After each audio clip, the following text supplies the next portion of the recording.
नमस्कार, फर्स्ट बिहार झारखंड में आपका स्वागत है। मैं राहुल ओझा आपके साथ। नीतीश सरकार ने स्वास्थ्य विभाग के प्रधान सचिव संजय कुमार का तबादला कर दिया।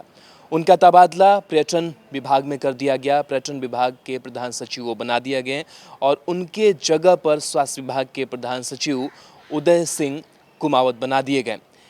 लेकिन सवाल यही उठ रहा है कि आखिर संजय कुमार आंखों में क्यों खटक रहे थे, आखिर उनका तबादला क्यों किया गया, इसके पीछे की इनसाइड स्टोरी क्या है वो हम आपको बताते हैं। ज़्यादा दिन नहीं हुए जब केंद्र सरकार ने रिटायर हो रहे अपने स्वास्थ्य सचिव का कार्यकाल इस कारण से बढ़ा दिया कि देश कोरोना संकट से जूझ रहा है और अगर स्वास्थ्य सचिव रिटायर हो गए तो नए सिरे से काम करने वाले के लिए बड़ी मुसीबत होगी। लेकिन बिहार में जब कोरोना का संकट भीषण रूप लेता जा रहा है तब राज्य सरकार ने स्वास्थ्य विभाग के प्रधान सचिव संजय कुमार को हटा दिया। अचानक से लिए गए फैसले में संजय कुमार को स्वास्थ्य विभाग से हटाकर फिलहाल मृत पड़े पर्यटन विभाग में भेज दिया गया।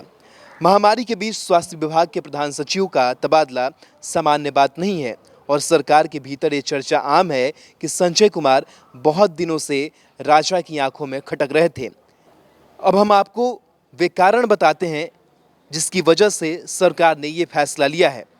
सरकारी सूत्रों की माने तो स्वास्थ्य विभाग के प्रधान सचिव संजय कुमार काफ़ी दिनों से राजा की आंखों में खटक रहे थे।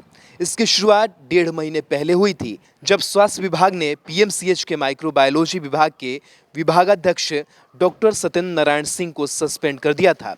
कोरोना सैंपल की जांच में गंभीर लापरवाही बरतने के आरोपी सत्येंद्र नारायण सिंह बिहार के सत्ता शीर्ष के बेहद करीबी माने जाते रहे हैं। आलम यह हुआ कि बेहद गंभीर आरोपों के आधार पर 8 अप्रैल को सस्पेंड कर दिए गए डॉक्टर सत्येंद्र नारायण सिंह का निलंबन 5 दिनों में ही समाप्त कर दिया गया।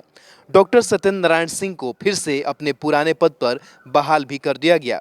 बिहार के सचिवालय में ये चर्चा आम थी कि पीएमसीएच माइक्रोबायोलॉजी डिपार्टमेंट के विभागाध्यक्ष का निलंबन खत्म कर उन्हें पुराने जगह पर ही बहाल करने का फरमान सीधे ऊपर से आया था। स्वास्थ्य विभाग ने इस पर जुबानी आपत्ति जताई थी लेकिन फरमान नहीं बदला। इस प्रकरण ने बिहार सरकार की जमकर फजीहत भी कराई थी। आरजेडी नेता तेजस्वी यादव ने आरोप लगाया था कि खास वर्ग से आने के कारण गंभीर आरोपों से घिरे डॉक्टर के खिलाफ सारी कार्रवाई रद्द कर दी गई। कोरोना संकट के बीच स्वास्थ्य विभाग ने कई डॉक्टरों की गंभीर लापरवाही पकड़ी थी। उनके खिलाफ कार्रवाई भी की जा रही थी। कार्रवाई की जद में एक खास जिले के कई डॉक्टर भी आए थे। जानकार बताते हैं कि उन डॉक्टरों को नहीं छेड़ने के संकेत दिए जा रहे थे लेकिन स्वास्थ्य विभाग ने उसे नहीं समझा। लिहाजा सत्ता केंद्र में बेचैनी और बढ़ गई थी। बिहार के सचिवालय में हर कर्मचारी अधिकारी जानता है कि सरकार को अधिकारियों की एक खास लॉबी चला रही है।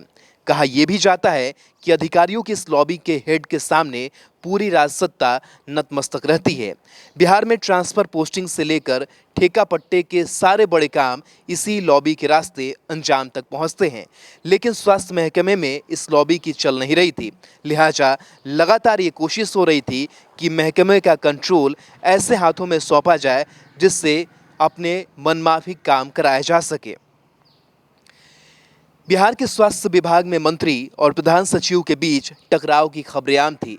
यहां तक कि सोशल मीडिया पर भी दोनों के बीच तालमेल न होने की बात दिख जा रही थी। कोरोना को लेकर मंत्री और प्रधान सचिव के ट्वीट में अक्सर कोई तालमेल ही नहीं दिख रहा था।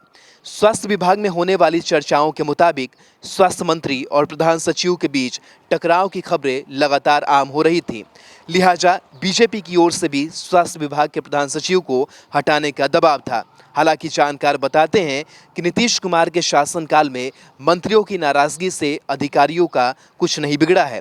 ऐसे में अगर महामारी के दौर में स्वास्थ्य विभाग के प्रधान सचिव हटाए गए हैं तो बात साफ है, फैसला सत्ता शीर्ष से हुआ है। राजा और राजा के रणनीतिकारों ने फैसला लिया है। दुर्भाग्यपूर्ण बात यह है कि कोरोना संकट के दौर में स्वास्थ्य विभाग के प्रधान सचिव का तबादला महामारी के खिलाफ मुहिम पर बड़ा असर डाल सकता है, लेकिन सरकार को इसकी फिक्र हो ये ज़रूरत तो नहीं। बिहार के आधुनिक अस्पतालों में से एक NSMCH multi speciality 350 bedded hospital, अनुभवी डॉक्टर एवं ट्रेन्ड पैरामेडिकल स्टाफ, विश्व स्तरीय सुविधाओं के साथ अत्याधुनिक ऑपरेशन थिएटर, ICU, NICU, निशुल्क OPD परामर्श, 24 घंटे इमरजेंसी सर्विसेज और जटिल गर्भावस्था का इलाज। Netaji Subhash medical college and hospital, Amhara, Bihta, Patna.